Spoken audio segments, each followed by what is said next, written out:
Hey everyone, welcome to MLSsoccer.com's Brazil Bound, presented by Castrol GTX High Mileage. I'm Greg Lalas alongside former U.S. national team assistant Jesse Marsch, and we're continuing our series of breaking down the U.S.'s run at the World Cup following the loss to Belgium. In this episode, we're going to look at MLS's role in this national team. There were 10 MLS players that were on the roster. 9 of them got into games.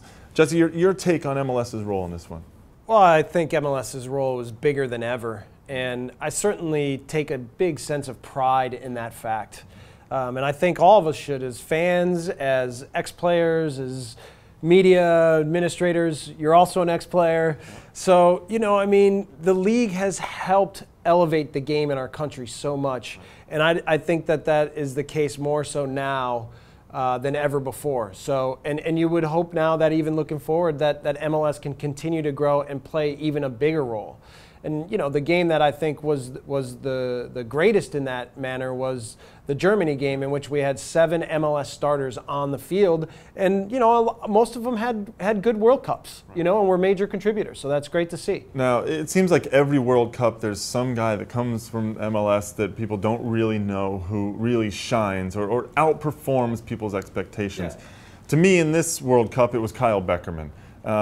He started 3 games. Did very, very well. What was your take on Beckerman in this? Yeah, well, I think that Kyle knew his role to a T and played it perfectly. And I think that it really balanced out the team in the right way. He reads the game so well. He knows where he's supposed to be tactically. He helps cut out plays. He's very efficient on the ball and simple. So, his overall contribution to the team was at a very high level, and he was very efficient at doing what he does and did well. The 2 other guys for me would be Beasler.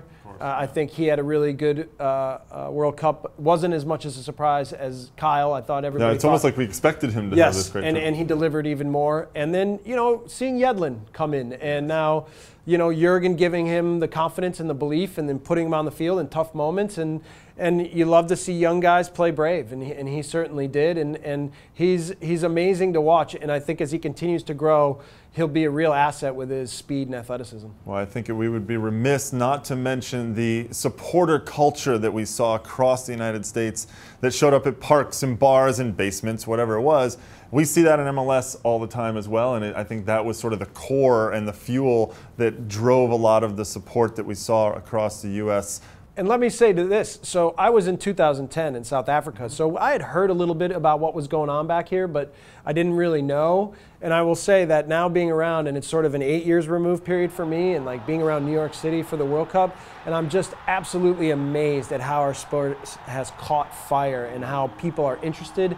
And when you go to bars and restaurants, they're knowledgeable. Yeah. They know what's going on. So, I mean, it's the sport's come so far, and it's almost like now looking forward to 4 years from now and being like, it's going to get even bigger. So it's exciting. Well, you've grown up as a fan now. All right. I've always been a player fan, and coach. Now man. He's a fan. I've always been a fan. All right. Well, that's it for this episode of MLSsoccer.com's Brazil Bound, presented by Castrol GTX. I'm Greg Lalas. He's Jesse Marsch. Make sure you check out the full series of our U.S. World Cup Post-Mortem.